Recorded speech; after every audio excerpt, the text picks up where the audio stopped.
Bonjour l'espoir, ça va bien? J'espère que ça va mieux que ça. Ça va se passer en espagnol cet après-midi, c'est ça? En espagnol. Yes. De quel côté on prend, là? Oh, l'Espagne. L'Espagne? L'Argentine? C'est bon, ça. J'espère que vous allez être nombreux ici cet après-midi. On poursuit notre série dans Ruth. On a débuté une série dans un tout petit livre de l'Ancien Testament. J'insiste sur le fait qu'il est tout petit parce que vous avez l'opportunité de le lire dans ce cas-là. C'est vraiment 4 chapitres. C'est très, très court. Et donc, je vous invite à prendre le temps d'aller le lire. C'est un livre qui est particulier parce qu'on découvre la vie d'une famille qui a bien existé, qui est bien réelle, mais dans une époque très difficile de l'histoire d'Israël. Donc, on a le livre des Juges qui nous raconte toute une période où Israël a été très rebelle, beaucoup de difficultés, beaucoup de souffrances. Et on a ce livre-là, le petit livre de Ruth, qui vient nous raconter l'histoire d'une famille dans cette époque-là. Et c'est inspirant. Personnellement, je suis énormément touché par le livre. Encore une fois, vraiment, ça touche mon cœur, ça travaille mon cœur. Et l'époque des Juges, bien, c'est une époque qui ressemble à notre époque. La phrase qui revient constamment dans le livre des Juges, c'est « Chacun faisait ce qui lui semblait bon ». C'est peut-être la meilleure manière de décrire l'Occident actuellement. Et dans le contexte biblique, ce n'est pas positif. Je comprends que même au Québec, là, si on disait « Mais écoute, c'est merveilleux, chacun fait ce qui lui semble bon », je pense même que les Québécois verraient une grande vertu dans ça. Mais ça implique le chaos, ça implique que le plus fort l'emporte sans cesse. Ça implique énormément d'injustice sociale si chacun fait ce qui lui semble bon. Et c'est à cette époque-là qu'on découvre cette famille. Et la semaine dernière, on termine sur une note vraiment triste. Alors, c'est une histoire d'immigration, l'histoire de Ruth. Et à la fin du verset 5, on lit « Machlon et Kiljon moururent, les fils de Naomi et d'Élimélec. Après qu'Élimélec soit décédé, Machlon et Kiljon moururent aussi, tous les deux, et Naomi resta privée de ses 2 fils et de son mari. Elle est seule maintenant, avec ses 2 brus, dans un pays étranger où elle ne connaît personne. Et pourtant, on a dit la semaine dernière, quand tout s'écroule, Dieu construit encore. Et c'est ça l'histoire de Ruth. Matthieu va nous lire les versets 6 à 22 de Ruth 1. On va écouter ensemble la parole de Dieu. Le passage de ce matin vient du livre de Ruth, le chapitre 1, les versets 6 à 22, dans la nouvelle édition de Genève. Puis elle se leva, elle et ses belles-filles, afin de quitter le pays de Moab, car elle apprit au pays de Moab que l'Éternel avait visité son peuple et lui avait donné du pain. Elle sortit du lieu qu'elle habitait, accompagnée de ses 2 belles-filles, et elle se mit en route pour retourner dans le pays de Juda. Naomi dit alors à ses 2 belles-filles, « Allez, que chacune retourne à la maison de sa mère, que l'Éternel use de bonté envers vous, comme vous l'avez fait envers ceux qui sont morts et envers moi. Que l'Éternel fasse trouver à chacune du repos dans la maison d'un mari. » Et elle les baisa. Elles élevèrent la voix et pleurèrent, et elles lui dirent, « Non, nous irons avec toi vers ton peuple. » Naomi dit, « Retournez, mes filles. Pourquoi viendriez-vous avec moi? Ai-je encore dans mon sein des fils qui puissent devenir vos maris? Retournez, mes filles. Allez, je suis trop vieille pour me remarier. Et quand je dirai, j'ai de l'espérance, quand cette nuit même je serai avec un mari et que j'enfanterai des fils, attendriez-vous pour cela qu'ils aient grandi? Refuseriez-vous pour cela de vous marier? Non, mes filles, car à cause de vous, je suis dans une grande affliction de ce que la main de l'Éternel s'est étendue contre moi. » Et elles élevèrent la voix et pleurèrent encore. Orpa baisa sa belle-mère, mais Ruth s'attacha à elle. Naomi dit à Ruth, « Voici, ta belle-sœur est retournée vers son peuple et vers ses dieux. Retourne comme ta belle-sœur. » Ruth répondit, « Ne me presse pas de te laisser, de retourner loin de toi. Où tu iras, j'irai. Où tu demeureras, je demeurerai. Ton peuple sera mon peuple et ton Dieu sera mon Dieu. Où tu mourras, je mourrai et j'y serai enterré. Que l'Éternel me traite dans toute sa rigueur, si autre chose que la mort vient à me séparer de toi. » Naomi, la voyant décidée à aller avec elle, cessa d'insister auprès d'elle. Elles firent ensemble le voyage jusqu'à leur arrivée à Bethléem. Et lorsqu'elles entrèrent dans Bethléem, toute la ville fut émue à cause d'elles. Et les femmes disaient, « Est-ce là Naomi? » Elle leur dit, « Ne m'appelez pas Naomi, appelez-moi Mara, car le Tout-Puissant m'a rempli d'amertume. J'étais dans l'abondance à mon départ, et l'Éternel me ramène les mains vides. Pourquoi m'appelleriez-vous Naomi, après que l'Éternel s'est prononcé contre moi et que le Tout-Puissant m'a affligé? » Ainsi revinrent du pays de Moab Naomi et sa belle-fille Ruth la Moabite. Elles arrivèrent à Bethléem au commencement de la moisson des orges. Merci Mathieu. Ce matin, on assiste à un des plus beaux passages du livre de Ruth. C'est vraiment touchant. Honnêtement, une conversion, pour autant qu'on peut en voir dans l'Ancien Testament, qui est vraiment, vraiment, vraiment belle. C'est un moment où Dieu vient visiter son peuple. Naomi, vous allez voir, souvent elle dit des choses, c'est totalement vrai, puis en même temps, il y a quelque chose de brisé dans la foi de Naomi. Quand j'étais en train de préparer l'étude puis d'étudier le passage, je me disais, mais à qui je vais m'adresser dimanche matin? Est-ce que je m'adresse à quelqu'un qui n'est pas chrétien? Est-ce que je m'adresse à un chrétien qui est nouveau dans la foi? Est-ce que je m'adresse à un chrétien qui est plus âgé dans la foi? Il y a vraiment tout dans ce passage-là. Mais ce qu'on trouve, c'est Dieu qui vient visiter son peuple. Dieu pourvoit. Ça vient aux oreilles de Naomi, de Orpa, de Ruth, que la famine est terminée en Israël. Ils entendent des bonnes nouvelles. Et Naomi l'interprète très bien. Elle dit, Dieu vient visiter son peuple. Et ça va les placer devant un choix. Parce qu'elle a quitté la terre d'Israël, elle s'est établie dans un autre pays. Et donc, on a trois personnages super importants dans cette scène-là, qui toutes les trois sont placés devant un choix. Parce que lorsque Dieu vient nous visiter de sa grâce, ça nous place devant un choix. Comment est-ce que je vais répondre à ce choix-là, à cette grâce-là? Voici comment je résume l'exposé de ce matin. Lorsque Dieu nous visite par sa grâce, il nous appelle à répondre par une foi qui transforme notre identité. Et on va voir trois réponses différentes. Une réponse qui vraiment est une réponse de foi. Le passage de ce matin rappelle déjà une chose essentielle. Si tu ne connais pas le Dieu de la Bible, une des choses que ce texte-là nous révèle, c'est que Dieu est toujours celui qui prend l'initiative de la grâce. Si tu es chrétien comme moi, c'est parce que Dieu a pris l'initiative de te faire entendre la bonne nouvelle du salut en Jésus-Christ. C'est parce que Dieu est venu vers toi. Et je sais que certains d'entre nous, on peut avoir le sentiment depuis l'enfance de chercher Dieu. Non, mais moi, j'ai toujours cherché Dieu. Mais oui, tu ne l'aurais jamais connu s'il ne s'était pas révélé à toi. Jamais. Tu n'aurais pas pu connaître Dieu s'il n'avait pas pris l'initiative de combler cette distance-là entre lui et toi pour se faire connaître à toi. Et Dieu, ici, dans ce passage-là, prend l'initiative de la grâce envers Israël, envers Naomi, envers Ruth, envers Orpa aussi. On lit au verset 6. « Puis elle se leva, parlant de Naomi, elle et ses belles-filles, afin de quitter le pays de Moab, car elle apprit au pays de Moab, alors qu'elle est au loin, que l'Éternel avait visité son peuple et lui avait donné du pain. » Ce thème-là, le pain, ça revient constamment à travers tout le livre de Ruth, parce que le pain représente le Dieu qui pourvoit, le Dieu qui donne, celui vers qui je vais me tourner si je manque de pain. Et donc, ça revient constamment. Dieu visite son peuple. Et la grâce de Dieu se manifeste par le fait qu'il pourvoit et qu'il visite. Si vous avez déjà lu la Bible au complet, cette idée-là que Dieu vient visiter les hommes, Dieu vient visiter son peuple, Dieu vient sur la terre pour nous visiter. Il comble la distance. Et vous savez, lorsqu'on pense à Dieu, Dieu est invisible. Moi, je vous fais une confession, je n'ai jamais vu Dieu de mes yeux encore. Ni dans une vision, ni en personne. Un jour, je vais le voir. Mais Dieu est invisible. Dieu est esprit. Et donc, il y a cette image qui revient constamment à travers la Bible lorsque Dieu vient et visite. Comme lorsque je m'invite chez toi ou tu t'invites chez moi. Puis on entre dans une relation.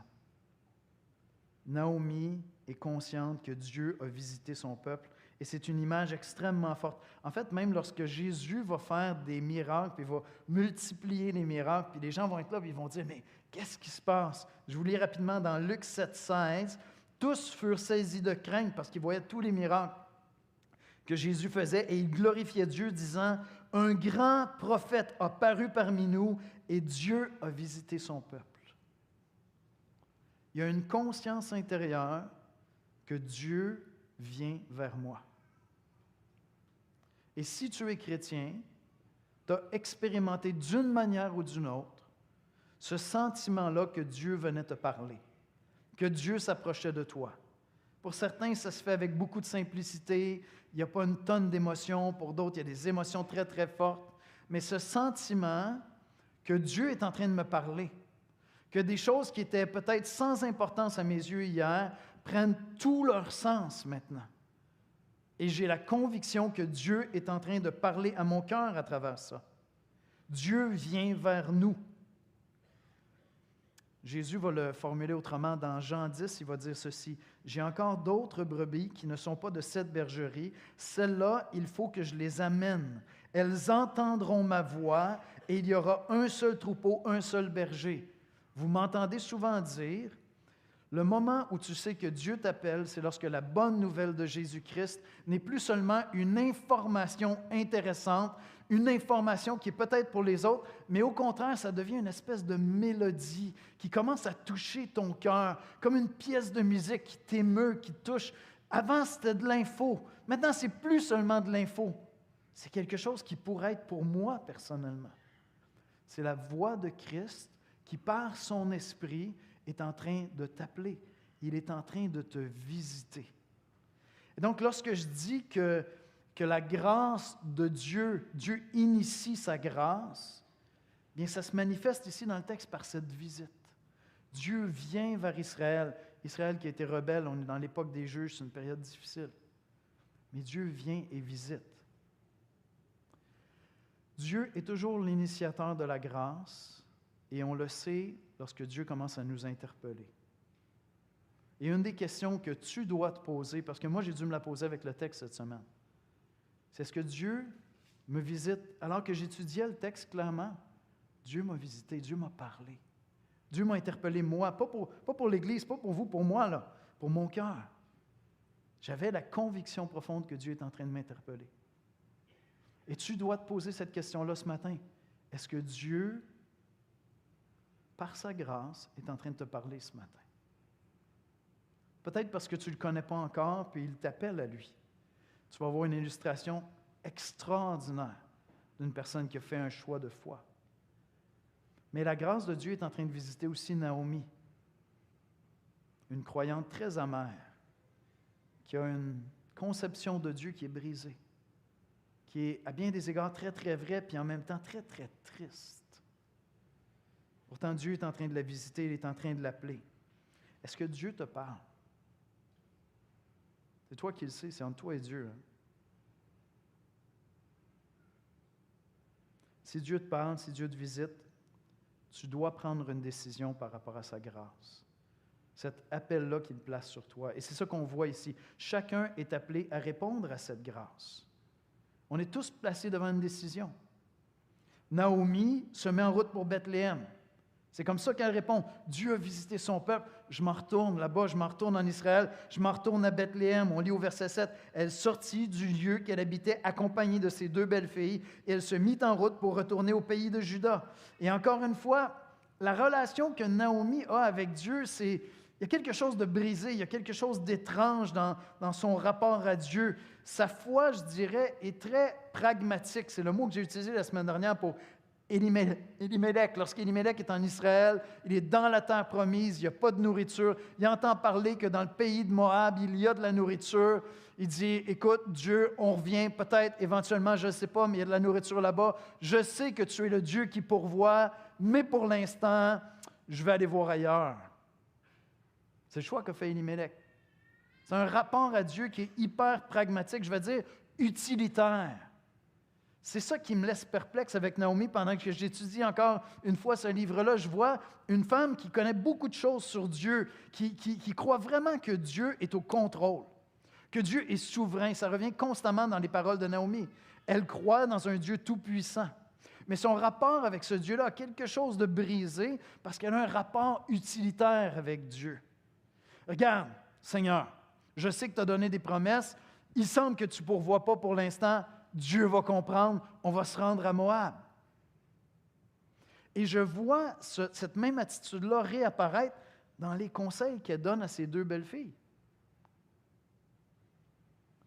Je veux dire, dans un sens, elle est remplie de compassion pour ses deux belles-filles.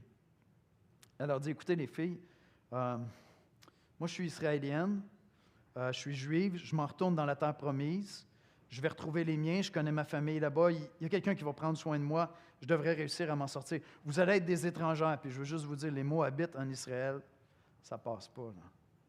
Fait que moi, je n'ai pas de mari à vous donner, je ne vois pas comment je vais vous pourvoir à des maris. Je pense que vous devriez retourner dans la maison de votre mère. C'est intéressant, normalement, on lirait dans la maison de votre père. Mais là, il y a cet accent, il y a une relation intime entre Orpa, Ruth et Naomi. Elle est maintenant leur mère. Mais elle leur dit, non, soyons réalistes, les filles, comment? Retournez dans la maison de votre mère. Ça implique beaucoup de choses. Retournez vers vos dieux. Parce que je veux dire, il y aurait eu d'autres conseils à donner. Naomi aurait pu dire, écoutez, je sais que ce n'est pas facile de suivre l'Éternel. Des fois, il y a des épreuves. La vie de la foi, lorsqu'on suit Dieu, ça peut être extrêmement difficile, mais Dieu vous a accordé une grâce. Je sais que ça n'a pas de l'air d'une grâce. Vous avez perdu vos maris. Dieu vous a accordé une grâce. Parce que nous, on a quitté le pays, vous avez découvert l'Éternel. Vous avez découvert le roi des cieux. Vous avez découvert le seul vrai Dieu qui vous a amené à entrer dans une famille qui connaît le seul vrai Dieu, pas des idoles, pas des faux dieux. Venez avec moi, on va faire confiance à Dieu. Ça aurait pu être ça, le conseil, non? Il me semble. Mais en même temps, soyons réalistes. C'est beau la foi, c'est beau croire, Dieu est là. Dieu est là quand il n'est pas là, ben tu te débrouilles. Il y a beaucoup de chrétiens qui ont un rapport très utilitaire avec Dieu. Les promesses sont bonnes si Dieu avance puis répond selon ses promesses.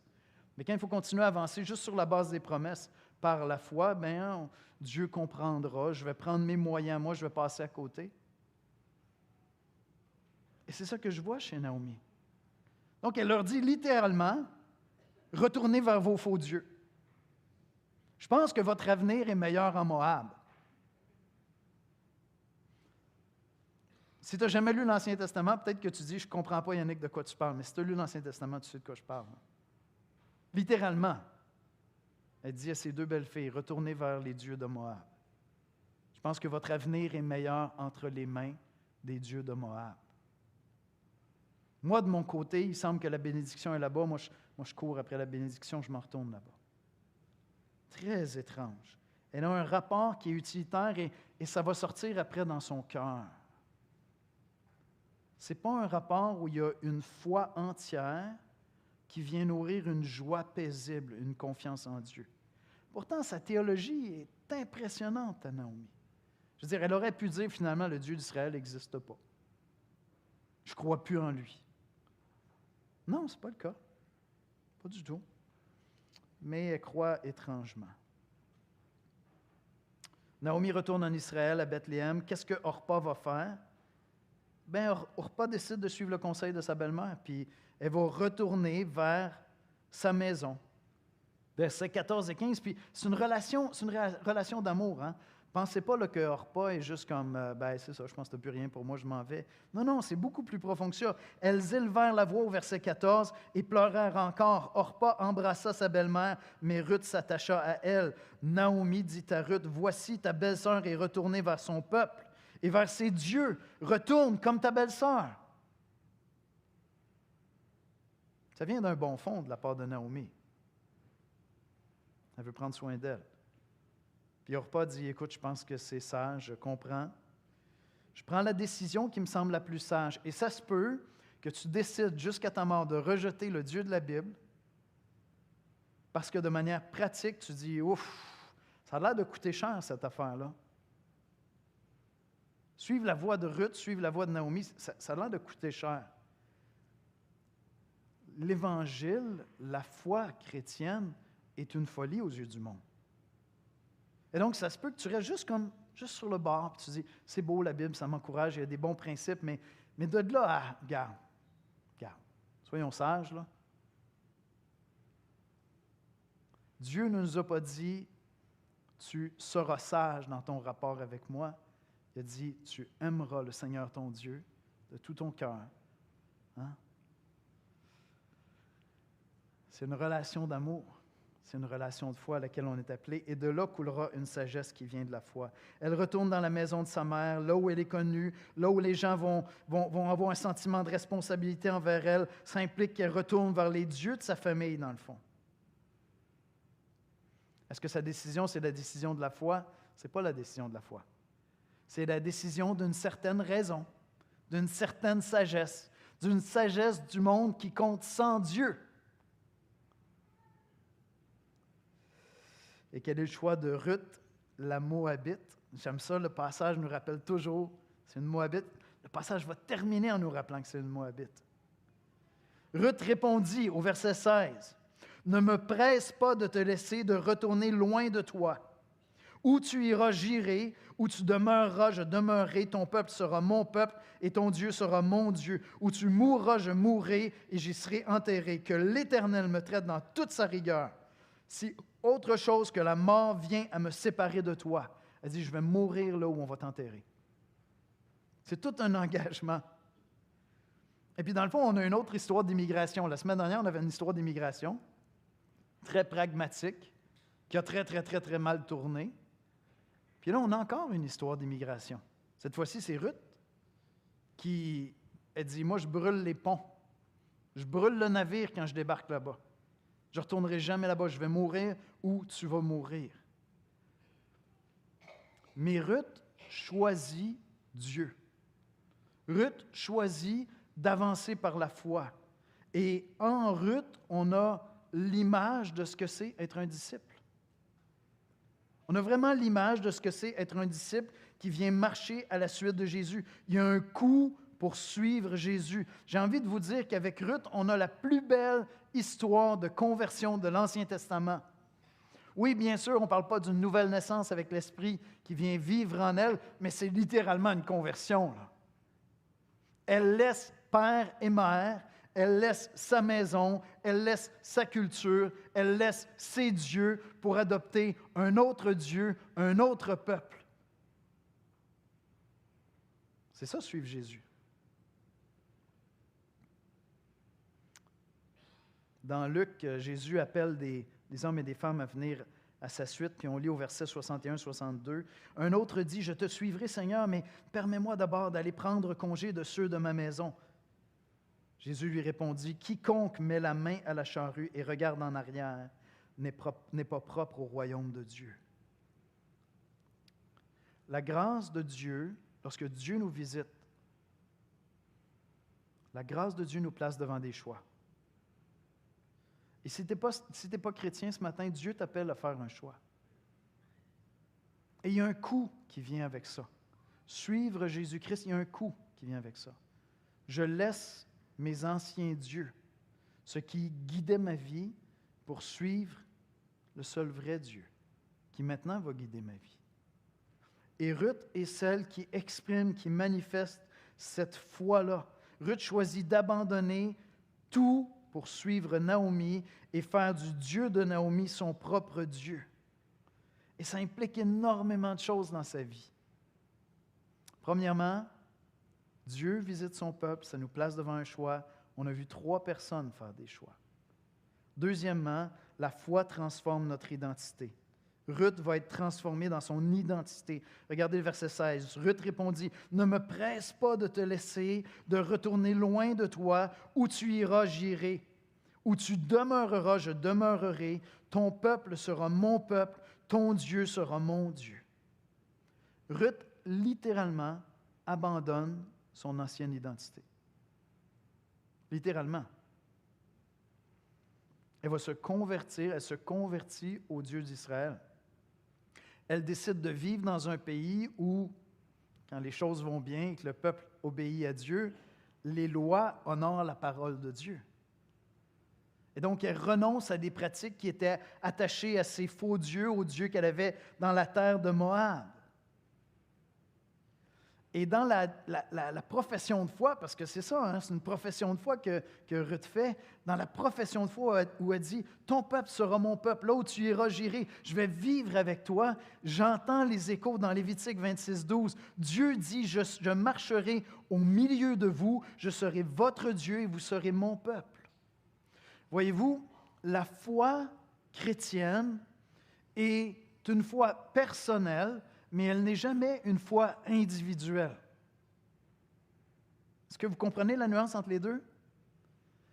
Naomi a eu un choix à faire, Orpa a eu un choix à faire, Ruth a eu un choix à faire. Ruth a fait le choix de la foi, ça veut dire qu'elle va être intégrée au peuple de Dieu.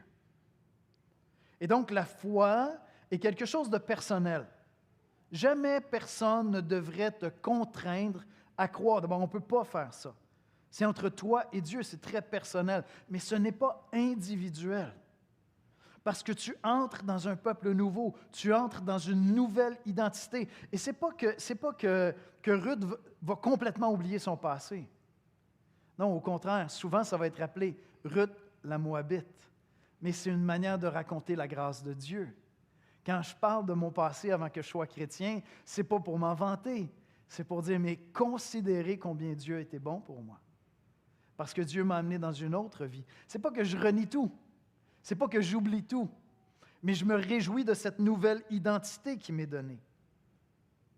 Ruth adopte un nouveau peuple avec ses valeurs, avec son Dieu. Elle quitte un peuple qui ne connaissait pas le vrai Dieu, un peuple dont les valeurs étaient très différentes de celles de la Bible.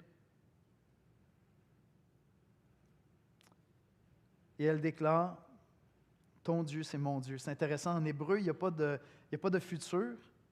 En hébreu, c'est littéralement « ton Dieu, ton peuple, mon peuple ». C'est chose réglée. Et lorsque Naomi commence à insister « Mais pourquoi tu ne fais pas comme ta belle-sœur ?» Ruth aurait pu dire « Arrête, je me suis convertie. » Ça ne sert à rien d'insister. Je me suis convertie.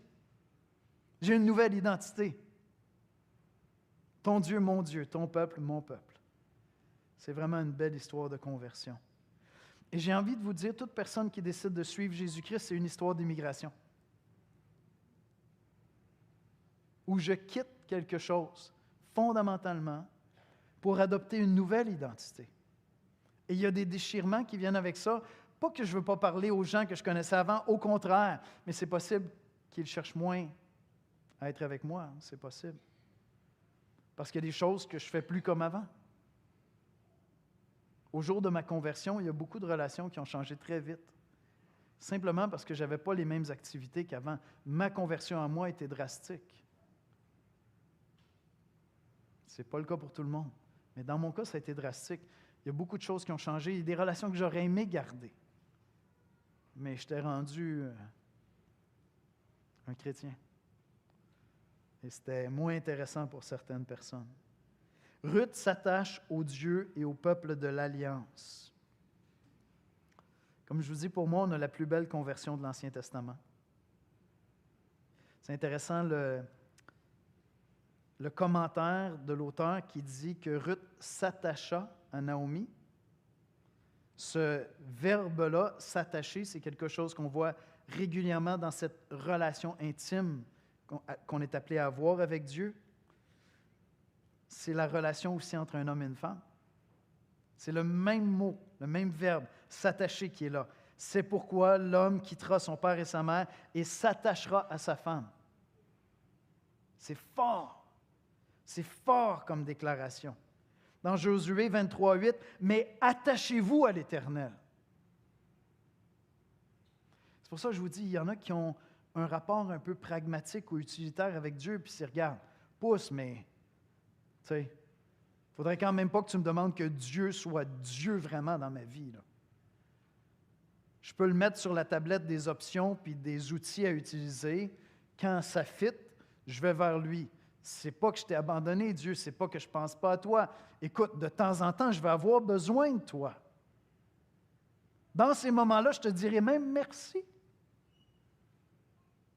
Mais, entendons-nous, il faut quand même être réaliste, là. Moi, je vis dans la réalité. pas dans la vie des flyers qui marchent par la foi, comme Ruth, qui abandonne tout. C'est pas possible. Si c'est ça ta conception de la vie chrétienne, c'est que tu n'es pas encore chrétien.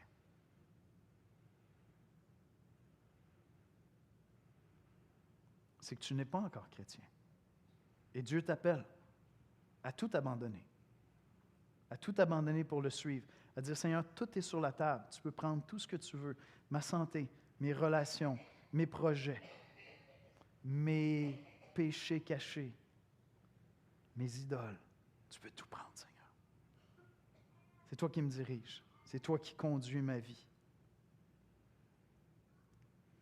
Ruth a décidé de s'attacher à Naomi par le fait même, son Dieu, le Dieu de Naomi est devenu son Dieu. Et lorsqu'on se convertit, on devient des gens de la maison de Dieu. On intègre un nouveau peuple, une nouvelle famille. C'est vraiment glorieux. Dans Éphésiens 2, 19, Paul va dire ainsi donc, vous n'êtes plus des étrangers. Ruth ne sera plus une étrangère. En fait, l'histoire est tellement belle que Ruth va faire partie de l'histoire de David, l'histoire de Jésus. C'est incroyable. Tu ne peux pas être plus intégré que ça. Tu es intégré à l'histoire du salut de l'univers. C'est incroyable. C'est incroyable. Ainsi, vous n'êtes plus des étrangers ni des gens du dehors, mais vous êtes concitoyens des saints, gens de la maison de Dieu. Mais voyez-vous, quand Ruth arrive en Israël, j'ai aimé ça, un commentateur dit, il y avait quelque chose d'absolument, il n'y avait absolument rien de cachère chez Ruth. C'est une Moabite. Elle savait qu'elle serait aussi bien accueillie à Bethléem qu'un sandwich au jambon lors d'une bar mitzvah. OK, vous irez faire une petite recherche là-dessus. Sandwich au jambon dans une bar mitzvah, je vous laisse faire une recherche là-dessus. Vous allez la rire plus tard. Mais c'est tout un pas de foi qu'elle fait. Parce que les Moabites sont haïs. Ils sont vraiment haïs.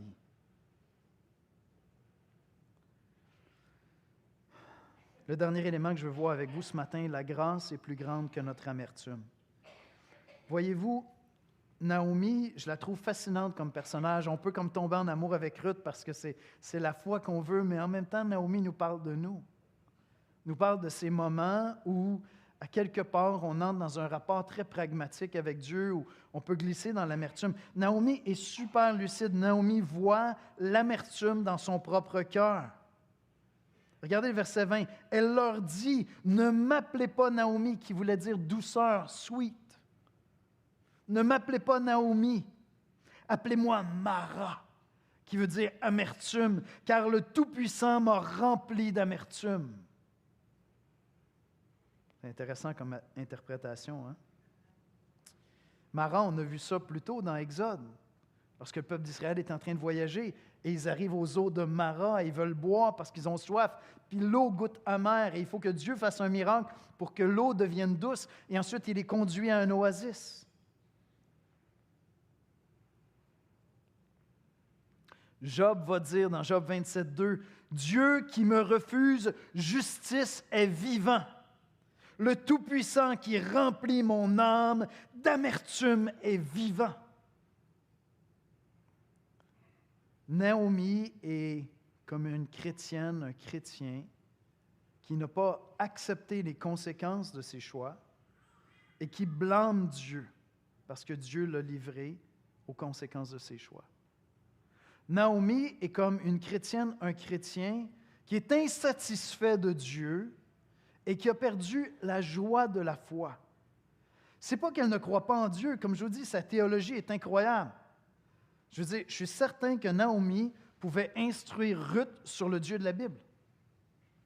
Elle pouvait ouvrir les Écritures, puis l'enseigner, puis lui expliquer qui est Dieu. Certains d'entre vous, certains d'entre nous, on peut expliquer qui est Dieu, il n'y a pas de problème. Mais quand on te regarde le visage, on n'a pas envie de ce Dieu-là.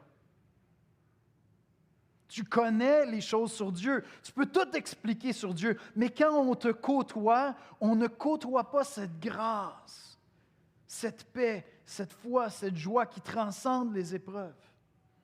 Parce que l'amertume est venue s'installer dans ton cœur, soit parce que ton rapport avec Dieu est très pragmatique, est utilitaire. Dieu ne t'a pas donné ce que tu voulais.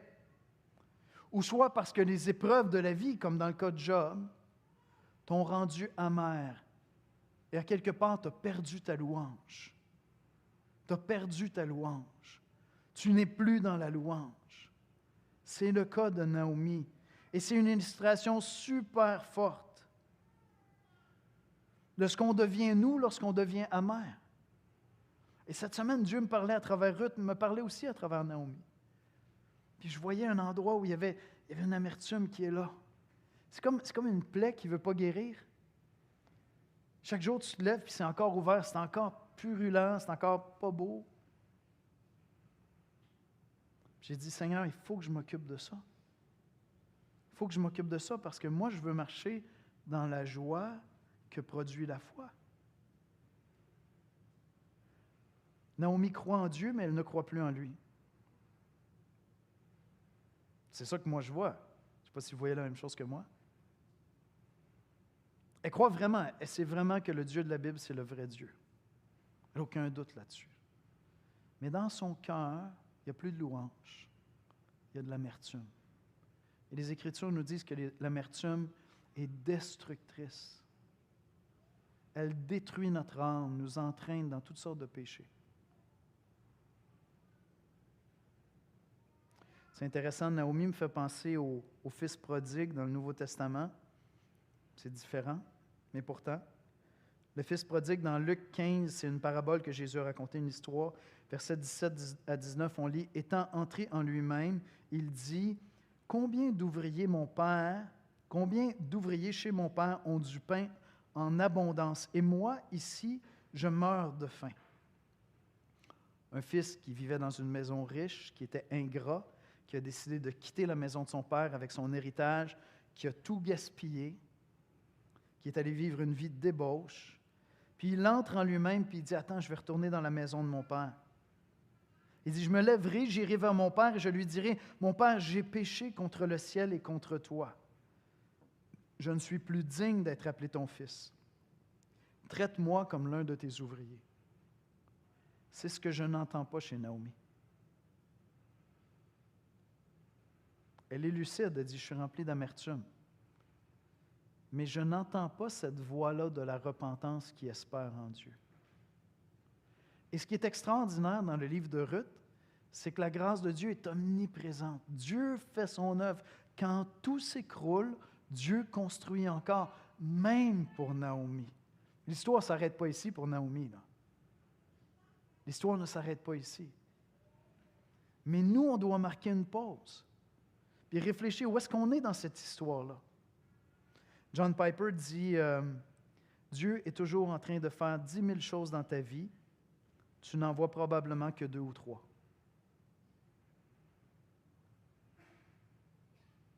Vous me direz, Naomi ne peut pas voir.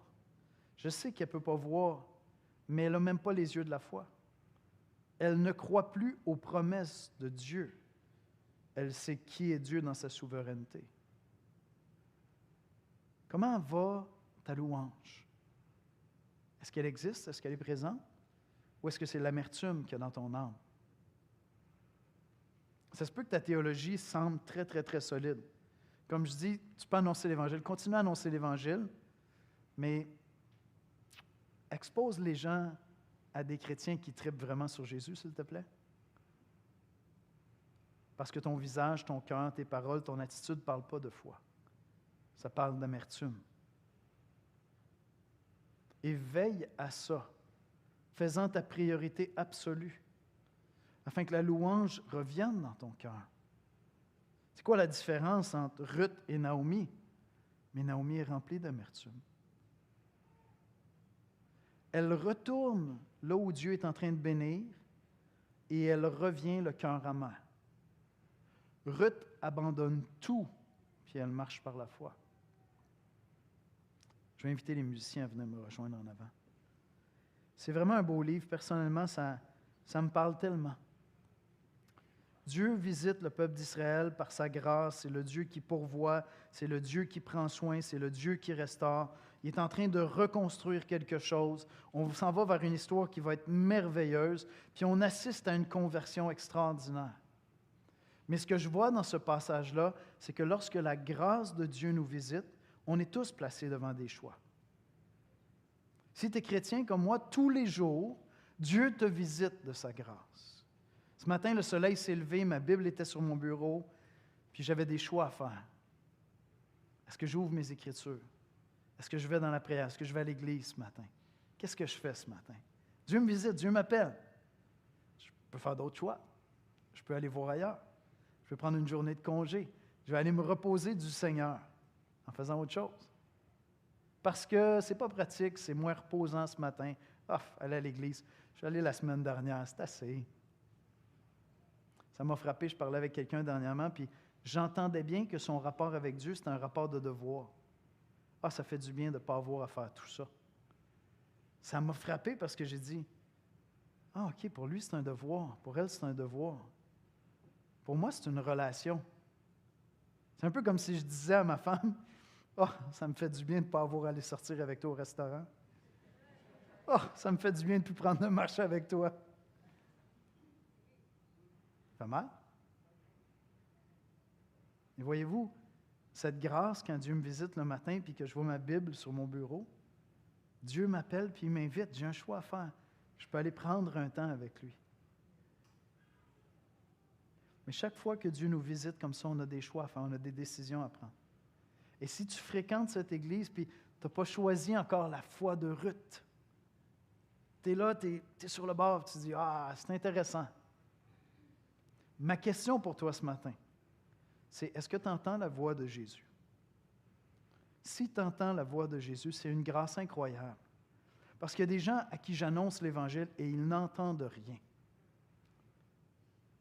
Il n'y a pas de foi. J'ai des gens à qui je parle de l'Évangile depuis des années dans ma famille qui me disent, écoute, Yannick, ça ne me dit rien. Aucune arrogance ouverte, c'est pas du mépris. Ils disent, ça ne me parle pas. Je suis désolé, je trouve ça beau, j'aimerais avoir ta foi. Mais certains d'entre vous, vous avez la foi. Vous êtes convaincus que ce Dieu-là est le vrai Dieu. Et vous entendez l'appel de Dieu et vous résistez. C'est un choix que vous faites. Vous résistez parce que l'engagement de Ruth est trop grand pour vous. Vous n'êtes pas prêts à devenir des immigrants spirituels pour dire, ton Dieu, c'est mon Dieu. Ton peuple, l'Église, c'est mon peuple. Et Dieu t'appelle. Dieu t'appelle. Dieu t'appelle. J'aimerais ça prier pour nous tous. Seigneur Jésus, on vient dans ta présence pour t'adorer ce matin parce que tu es incroyable. Ta parole est juste incroyable. Moi, je suis tellement béni, Seigneur, d'étudier les Écritures, de marcher avec Ruth, de marcher avec Naomi, avec Orpa, puis de voir ces vies réelles, me mettre au défi, moi, d'examiner mon cœur pour voir s'il y a de l'amertume, s'il y a un manque de foi, s'il y a un manque de joie en toi, s'il y a un manque d'engagement. Ça me fait tellement du bien, Seigneur. Et je te remercie pour ta parole. Elle est précieuse pour mon âme, Seigneur. Et je veux te prier pour chacun d'entre nous, toute l'Assemblée. Certains d'entre nous, notre rapport à toi est un rapport utilitaire. On est devenus des pragmatiques de la foi. On prend ce qui est utile, on prend ce qui répond, puis on se dit, on verra plus tard. Dieu comprendra nos compromis. Dieu comprendra nos errances dans le pays de Moab. Dieu comprendra que d'autres choses que toi, ô Dieu, nous comblent. Et l'amertume vient s'installer dans notre cœur. La foi ne semble plus aussi fonctionnelle pour apporter la joie. Je te prie, Seigneur, pour mes frères et sœurs qui sont habités d'amertume et qui ont perdu leur louange, Seigneur. Oh, Seigneur, visite-les. Visite-les de ta grâce, Seigneur. Que ce soit la priorité de chaque heure, de venir dans ta présence, Seigneur, et de confesser. J'ai quitté la maison de mon Père, mais je vais rentrer et je vais prendre ce qu'il veut me donner. Je vais rentrer dans la maison de mon Père parce que je sais, comme le Fils prodigue, que mon Père m'attend à la maison. Seigneur, viens visiter ceux qui te connaissent et qui sont habités de l'amertume de Mara, Seigneur, de Naomi, qui ont perdu leur louange. Viens, Seigneur, les visiter par ta grâce, qu'ils puissent entrer dans la confession, Seigneur, avec l'âme, pour déclarer que tu es le Dieu vivant, que tu es le Dieu des promesses et que tes promesses, tu les accomplis, Seigneur. Ramène-les dans la marche de la foi, là où se trouve la paix et la joie véritable, Seigneur. Et Seigneur, je te prie d'attirer à toi. Fais entendre la mélodie de l'Évangile, la bonne nouvelle de Jésus-Christ, plus fort que toute autre chose à celui ou celle qui entend ce message, qui entend ta voix et qui résiste encore, tenté de rester dans le pays de Moab. Tenté de rester avec ses faux dieux, avec ses conforts, manquant le courage de la foi pour s'engager, advienne que pourra, à te suivre. Sauve, Seigneur Jésus. Sauve, Seigneur. Et que ton nom soit glorifié. Amen.